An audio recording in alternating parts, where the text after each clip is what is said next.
আসসালামু আলাইকুম দর্শক, আমি সুজন হোসেন রিফাত। আমরা এখন রয়েছি মাদারীপুরের রাজৌর উপজেলার টেকেরহাট বন্দরে। দেখছেন যে টেকেরহাট বন্দরে যে ইসলামী ব্যাংকের শাখা রয়েছে, টেকেরহাট শাখা, সেই শাখাতে টাকা তোলার একটি হিড়িক চলছে। আপনারা জানেন যে সম্প্রতি আমাদের বাংলাদেশের যে ইসলামী ব্যাংকের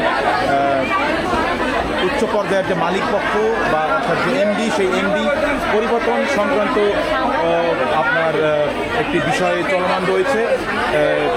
সেই চলমান যে রাজনৈতিক ইস্যু, এই ইস্যুর জন্য এই ব্যাংকের সাধারণ মানুষ যারা গ্রাহক রয়েছেন তারা টাকা তুলতে পারছে না, যার জন্য কিন্তু প্রচুর সিরিয়াল আমরা দেখছি। যে এই পাশে দেখছেন যে আমাদের যে নারী গ্রাহক রয়েছেন, মাদারীপুর একটি প্রবাসী অধ্যুষিত অঞ্চল, এই নারী গ্রাহকদের প্রচুর লাইন আমরা দেখতে পাচ্ছি। আপনারা কি টাকা তুলতে পারতেছেন না? আপা, টাকা তুলতে পারতেছেন না? লাইন আছেন কতক্ষণ যাবো? আপনি কত টাকা তুলবেন? আমার 4 লাখ হলে ভালো হইতো, 9 লাখ টাকা। এত টাকা আপনার কেন লাগবে এখন? আমার মিস্টারি রয়েছে, সাওয়াল লিবিয়া রয়েছে। ছেলে লিবিয়াতে? আপনি কেন টাকা তুলবেন? আপনি বলেন তো, আপনারা কি মানে যে শুনে আসছেন যে টাকা থাকবে না? জমি কলা করবো, জমির টাকা দেওয়া লাগবে, না আমাকে জমি হাতছাড়া হয়ে যাবে। জমি হাতছাড়া হয়ে যাবে? হ্যাঁ, টাকা রাখছি ব্যাংকে, এখন টাকা লাগবে, এখন যদি টাকা না দেন জমি তো আপনারা পরেও কিনতে পারবেন, এখন এই জমি কেন লাগবে? পরে কিভাবে কিনবো? পরে কিভাবে কিনবো? আসলে কি জমি কিনবেন নাকি শুনছেন যে ব্যাংকের টাকা চলে যাবে, ব্যাংক নষ্ট হয়ে যাবে? শূন্য আসি নেই, শূন্য আসলে কাল শুক্রবার রাত্রে টাকা ছাড়ছে, টাকা ছাড়তো শুক্রবারে। আপনার কি প্রবাসী রেমিটেন্স আছে? হ্যাঁ, প্রবাসী থেকে টাকা ছাড়ছে। দেখছেন যে প্রচুর সিরিয়াল।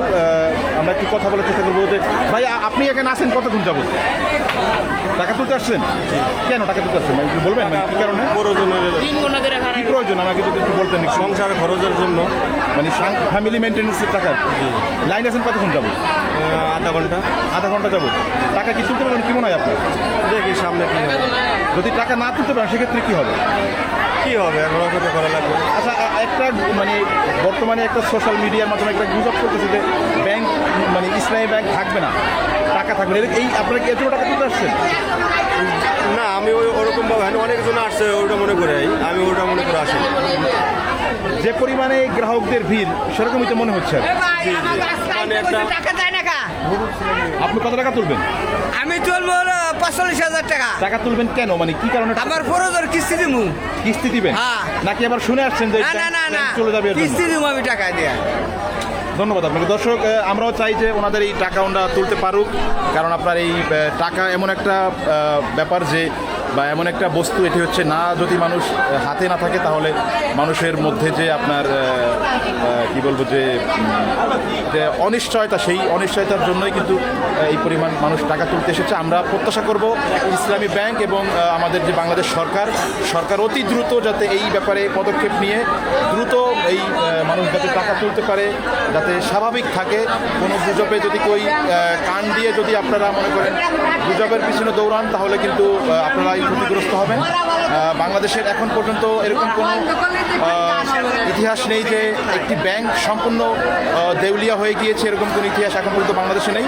আমরা প্রত্যাশা করব ইসলামী ব্যাংক একটি প্রমিনেন্ট ব্যাংক, এবং বাংলাদেশের যে পৃথিবীর মধ্যে যে 1000 ব্যাংক রয়েছে, সেই ব্যাংকের তালিকাতে ইসলামী ব্যাংক রয়েছেন। ইসলামী ব্যাংক অত্যন্ত ভালো একটি ব্যাংক। আমি প্রত্যাশা করব সরকার এবং ইসলামী ব্যাংক কর্তৃপক্ষ এই যে সমস্যা চলছে, বুথে টাকা তোলা যাচ্ছে না এবং মানুষজন অনেক সিরিয়াল লাইনে দাঁড়িয়েছে, এটি যাতে অতি দ্রুত ইসলামী ব্যাংক এবং বাংলাদেশ সরকারি থেকে সমাধান করে।